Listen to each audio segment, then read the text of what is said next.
इस वक्त की सबसे अहम खबर पश्चिम बंगाल से आ रही है, जहां अमित शाह ने ममता बनर्जी पर बड़ा हमला बोला है। अमित शाह ने कहा कि ममता सरकार जितने हमले करेगी, बीजेपी उतनी ही मजबूती से आगे बढ़ेगी। अमित शाह की मौजूदगी में टीएमसी छोड़कर शुभेंदु अधिकारी बीजेपी में शामिल हो गए। उनके साथ टीएमसी के 9 विधायक भी बीजेपी में शामिल हुए हैं। रैली में कुल मिलाकर 11 विधायक और कई दूसरे नेता भी बीजेपी में शामिल हुए, जिसमें कांग्रेस और कम्युनिस्ट पार्टी के नेता भी शामिल हैं। बंगाल के गरीब को मोदी जी जो भेजना चाहते हैं वो नहीं मिलता है।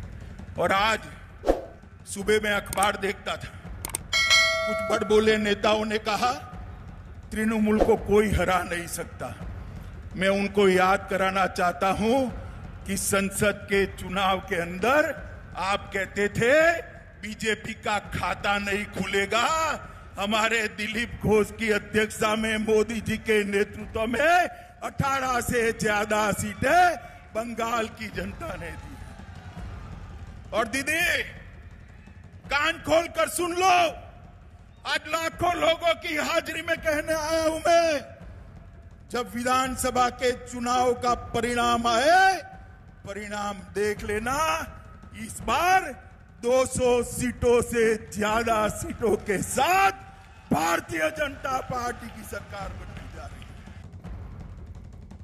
भाई शुभेंदु अन्याय के खिलाफ, बंगाल की जनता के शोषण के खिलाफ आपका साथ छोड़कर मोदी जी के साथ आ रहे हैं। आपको दल बदल लग रहा है दीदी, मगर दीदी ये तो शुरुआत है। चुनाव आते आते आप अकेली रह जाएगी। चुनाव आते आते जिस प्रकार की सुनामी को मैं बंगाल में देख रहा हूं, मित्रों, इसकी कल्पना शायद ममता दीदी ने नहीं करी होगी। इसका कारण है इतने सारे लोग क्यों पार्टी छोड़कर भारतीय जनता पार्टी में आते हैं, क्योंकि मित्रों एक आदमी जब दल बदलता है तो काफी सोच विचार कर बदलता है। क्योंकि ये जो लोग आ रहे हैं वो मां माटी मानुष के नारे के साथ निकले थे। नारा किसी भी पार्टी का हो बुरा नहीं होता, मगर आपने क्या करा, मां माटी मानुष के नारे को तोलबाजी, तुष्टीकरण और भतीजावाद में परिवर्तित कर दिया। ये 10 करोड़ बंगाली लोगों का भविष्य आपको नहीं दिखाई पड़ता है। ये करोड़ों युवाओं का भविष्य आपको नहीं दिखाई पड़ता है। आपकी नजर में अपना भतीजा है, कब इसको मुख्यमंत्री बना दे, कब इसको मुख्यमंत्री बना दे। भतीजावाद का बड़ा आरोप लगाते हुए अमित शाह ममता के गढ़ में। शेष नारायण जी हमारे साथ लगातार बने हुए हैं। शेष जी, बड़ी तादाद में टीएमसी छोड़कर बीजेपी में आ रहे लोग, सबसे बड़ी वजह आपको क्या महसूस हुई? तो बड़ी वजह ये लग रही है कि उनको लग रहा है कि ममता बनर्जी ने जो पिछले 5 साल में मिसमैनेज किया है, पहले 5 साल तो चला ही उन्होंने रिबाउंड में चलता रहा, और अगले 5 साल में उन्होंने कुछ भी तो नहीं मैनेज किया। नंदीग्राम मोहल्ला जो इशू था, औद्योगिकरण के मुद्दे पे जो मामला चला था, तो आपने ये आशा दिलाई थी कि जब हम आ जाएंगे तो बंगाल में उद्योग फिर से आएंगे जो भाग खड़े हुए थे, एक भी तो नहीं आया।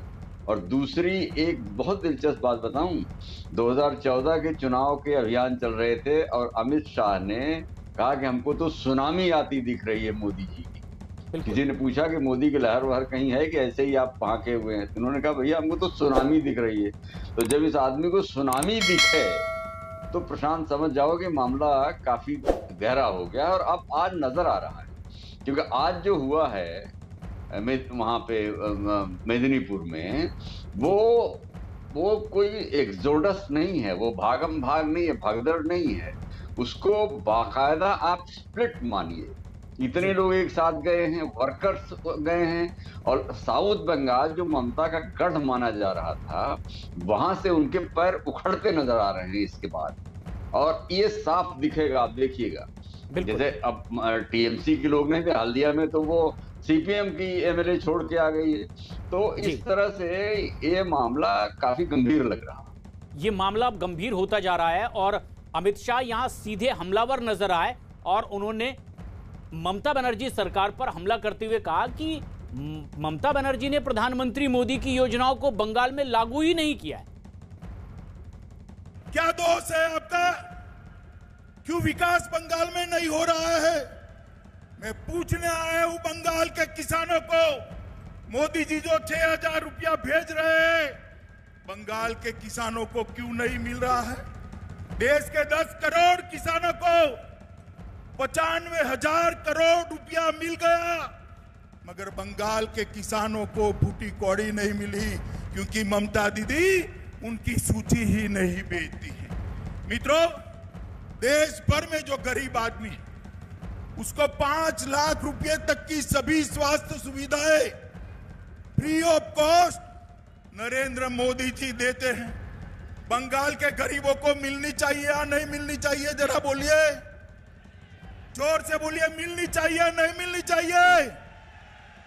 ये ममता दीदी है तब तक बंगाल के गरीबों को आयुष्मान भारत योजना का फायदा नहीं मिलेगा।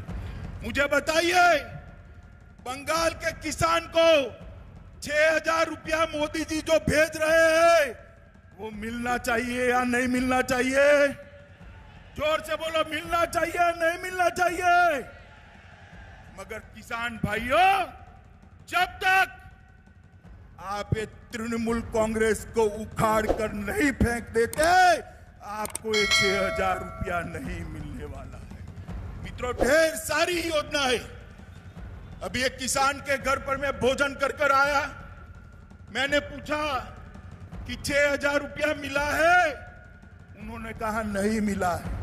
मैंने बोला एक घर कहां से बना है, कब बनाया, कहां से लोन ली? तो उसने कहा लोन नहीं ली, मोदी जी ने प्रधानमंत्री आवास योजना का घर मुझे दिया है, इसमें बैठकर आप भोजन करें। मित्रों, बंगाल के गरीब को मोदी जी जो भेजना चाहते हैं वो नहीं मिलता है। केंद्र की जनहितकारी योजनाओं को बंगाल में लागू न करवाने का सीधा आरोप ममता बनर्जी पर अमित शाह ने लगाया तो बीजेपी सांसद राकेश सिन्हा ने दावा किया कि बीजेपी की वजह से टीएमसी बंगाल में अब हिंसा का सहारा ले रही है। उन्होंने कहा कि बीजेपी अध्यक्ष जेपी नड्डा के काफिले पर संगठित हिंसा हुई है, जबकि अमित शाह के बंगाल दौरे से अब टीएमसी में घबराहट का माहौल है। ममता बनर्जी की लोकप्रियता समाप्त हो चुकी है, उनकी लोकप्रियता जिहादियों तक सीमित गई है और बंगाल की आम जनता अब अपने भद्र लोग की पूर्व अवस्था में जाना चाहती है।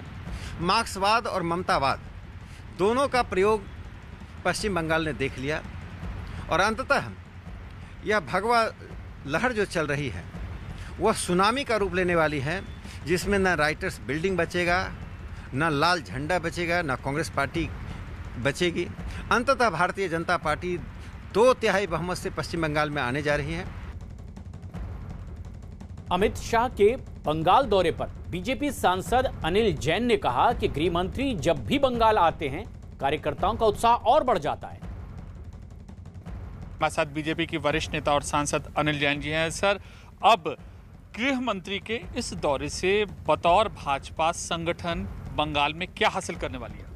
बंगाल में भारतीय जनता पार्टी निश्चित रूप से 200 सीट जीतकर अपनी सरकार बनाने वाली है। यही उद्देश्य है, यही हमारा लक्ष्य है और इसको प्राप्त करेंगे। अब क्या आप चाहते हैं कि क्या सोचते हैं कि गृह मंत्री के इस दौरे से कैसी मजबूती, कैसी धार मिलेगी? देखिए, ये तो ममता दीदी के और टीएमसी के डर से पता लग रहा है कि कितनी धार मिलेगी और कितना जनता में इसका उत्साह है।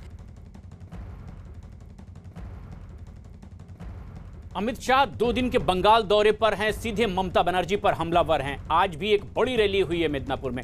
शेष नारायण सिंह लगातार हमारे साथ वरिष्ठ पत्रकार बने हुए हैं। शेष जी, जो आरोप बीजेपी की ओर से लग रहा है कि पश्चिम बंगाल ने मार्क्सवाद देख लिया, ममतावाद भी देख लिया, क्या बंगाल की जनता वाकई एक पर्याय के अब की तरफ देख रही है और इसीलिए भी बीजेपी को अपनी राह दिखाई देती है? इसमें बंगाल की जनता मोदी की तरफ देख रही है। अमित शाह मैनेज कर रहे हैं।